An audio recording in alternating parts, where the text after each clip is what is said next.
Untuk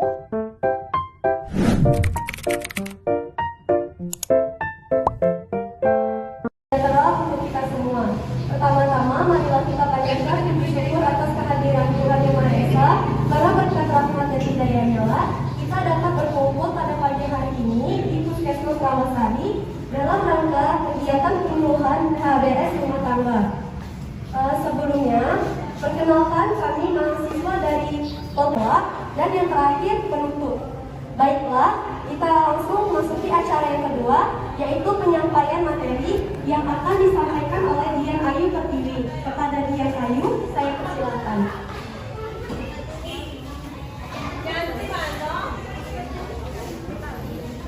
Baiklah, terima kasih kepada Rosalia Putri yang telah mengizinkan saya untuk menyampaikan materi tentang perilaku hidup bersih dan sehat di tatanan rumah tangga.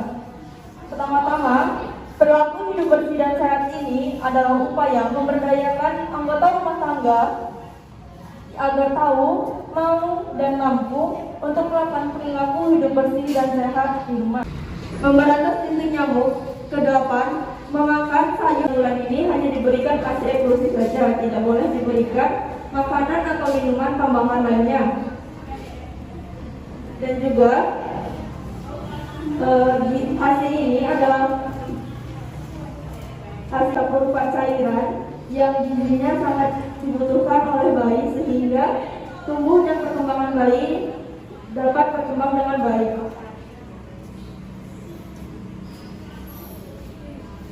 Kemudian indikator yang ketiga yaitu menimbang bayi dan balita setiap bulan. Penimbangan bayi dan balita ini dilakukan pada umur 1 bulan sampai dengan 5 tahun di posyandu. Penimbangan ini dilakukan agar kemudian keempat yaitu menggunakan air bersih. Air bersih yang digunakan untuk makan, mandi, kemudian untuk mencuci alat dapur, mencuci pakaian dan lain sebagainya itu harus bersih. Karena supaya kita terhindar dari penyakit atau kita tidak terkena yang namanya sakit. Syarat air bersih ini, yang pertama itu dia tidak boleh bau, tidak berasa dan tidak boleh berwarna.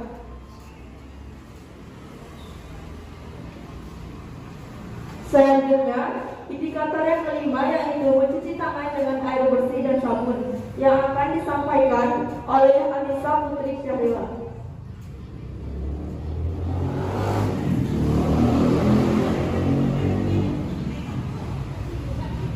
Baiklah, saya Anissa. Di sini saya ingin memperagakan cara mencuci tangan menurut WHO. Sebelumnya, kapan aja sih waktu kita mencuci tangan?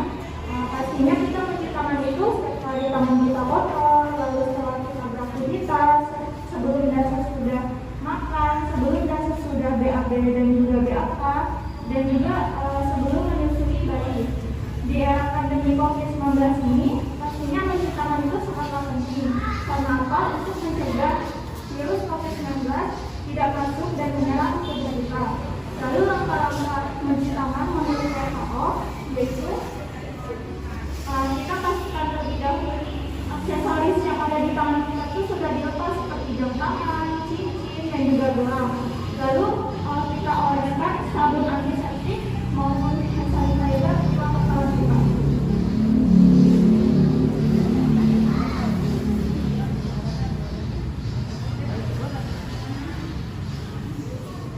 Langkah pertama itu kita memulai dengan cara menggosok kedua telapak tangan kita seperti ini.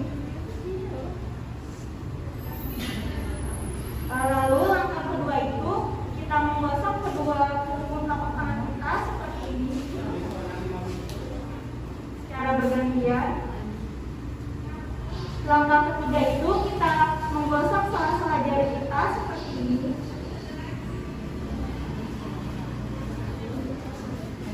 Langkah yang keempat itu kita menggosok kedua punggung jari kita dengan cara gerakan kunci seperti ini.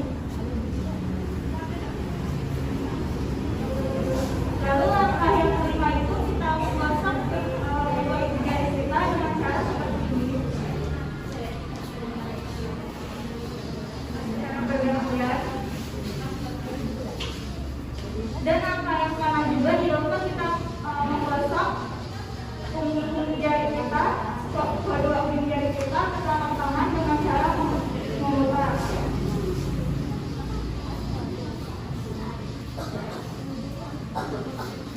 Nah, jika kita menggunakan sabun antiseptik, tidak lupa kita membilas kedua tangan kita dengan air yang mengalir.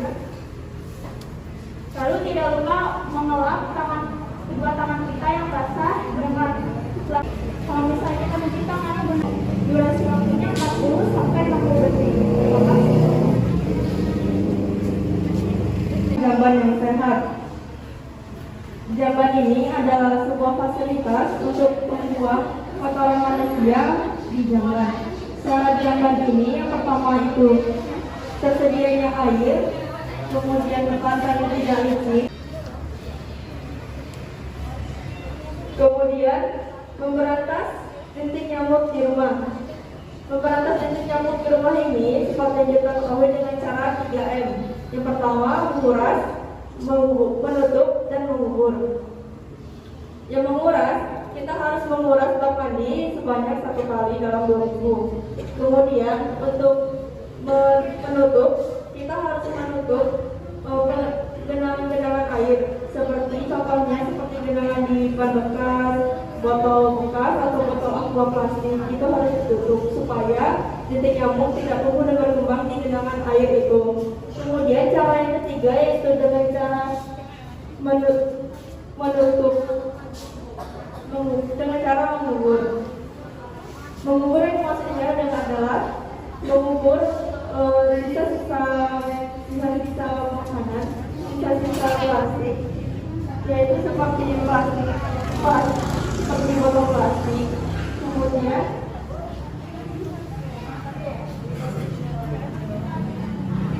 Kemudian indikator ke-8 yaitu makan sayur dan buah setiap hari.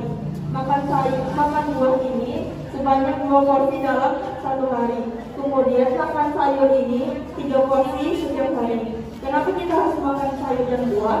Karena dalam sayur dan buah ini sangat banyak mineral, vitamin, dan serat yang tinggi sehingga perlu dicukupi oleh tubuh.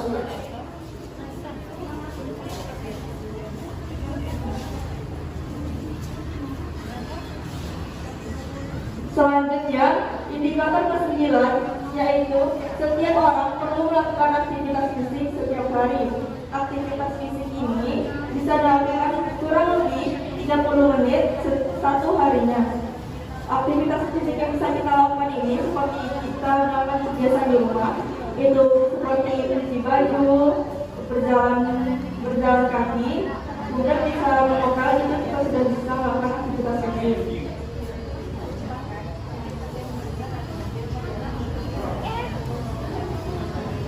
Selanjutnya, indikator yang terakhir yaitu tidak merokok di dalam rumah yang disampaikan oleh Sujastri Mustikaliza. Baiklah, terima kasih kepada dia yang suka untuk tidak merokok di dalam rumah. Itu yang pertama nikotin.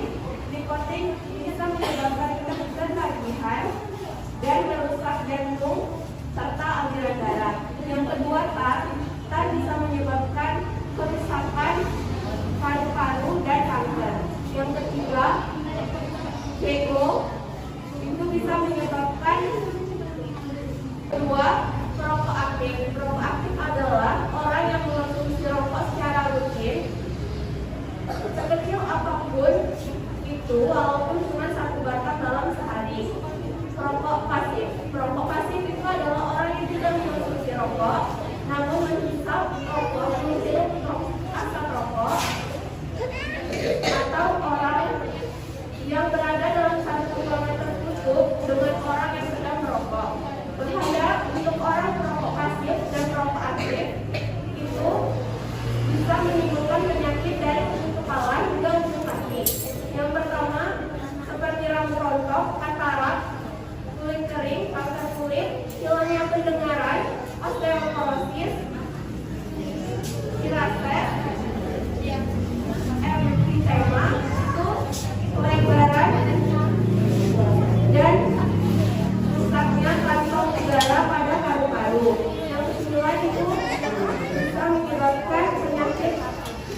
anggota keluarga tidak ada lagi yang merokok di dalam rumah. Saya kembalikan kepada dia. Baiklah, terima kasih. Itulah materi yang dapat kami sampaikan tentang perilaku hidup bersih dan sehat di tatanan rumah tangga. Selanjutnya saya kembalikan kepada pembawa acara. Baiklah, terima kasih kepada Dina Kayu Pertiwi, Sutiati Mustika Hija, dan Anissa Putri yang telah menyampaikan materi serta melakukan demonstrasi keahlian. Kemudian kita masuki acara yang ketiga, yaitu pada Indah Astriani dipersilakan. Terima kasih kepada Rosalia dan teman-teman yang sudah menjelaskan materi tentang perilaku hidup bersih dan sehat di dalam keluarga. Bagi bapak-bapak dan ibu-ibu yang kurang mengerti tentang materi kita hari ini, bagi yang ingin bertanya, kami persilahkan.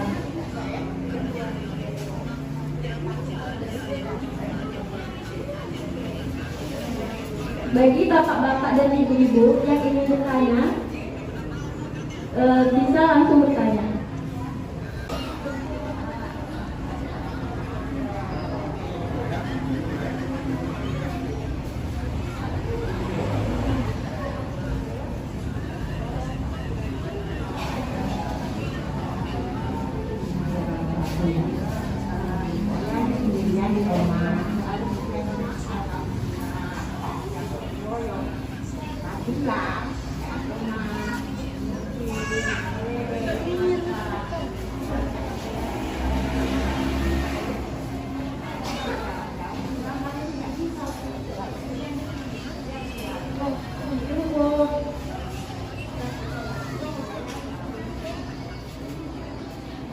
Terima kasih. Ada lagi Bapak Ibu? Kalau tidak boleh, silakan tanya. Dua pertanyaan. Ada lagi?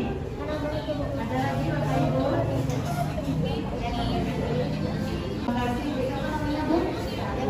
Ada yang terima kasih Bu Karyo sudah melaksanakan kegiatan itu bersih sehat. Terima kasih ya Bu. Jangan bersih, tetap cuci tangan dan tetap memakai masker. Terima kasih untuk faktor yang tadi susah berjalan. Itu memang faktor usia karena sudah masuk ke usia lansia ya. Itu salah satunya adalah orang yang bersih. Saya menjadi anggota Perwanis dan di sini ada senang setiap hari Jumat. Terima kasih Bu. Bapak Ibu. Ada lagi yang mau bertanya Bapak Ibu mengenai indikator perilaku hidup bersih dan sehat di rumah tangga? Ya. Ya, suami saya perokok. Saya mempunyai anak kecil, tapi suami saya itu merokoknya di luar rumah. Yang ingin saya tanyakan kan kalau orang perokok ini asapnya itu walaupun dia merokok di luar, tapi kalau sudah merokok itu cirenan. Nempel. Nah, apakah bau asap yang menempel pada baju atau tangannya suami saya itu berdampak kepada kami? Ia menjadi istilahnya sekarang menjadi perokok pasif Bu ya. Ya, terima kasih. Assalamualaikum warahmatullahi wabarakatuh.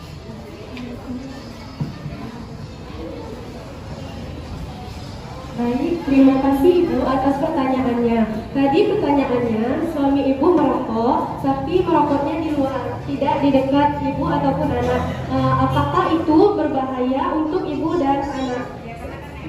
Ya, seperti yang kita ketahui, walaupun merokoknya di luar, itu zat yang ada pada rokok itu beberapa menit masih tinggal pada diri orang yang perokok. Sehingga walaupun suami Ibu merokok di luar, itu zat-zat yang menempel pada orang yang perokok akan tetap menyebar kepada seseorang yang dekat pada orang perokok itu. Jadi walaupun suami Ibu merokok di luar, itu tetap berpengaruh pada Ibu dan keluarga yang tinggal pada satu rumah. Sekian jawaban dari saya, terima kasih.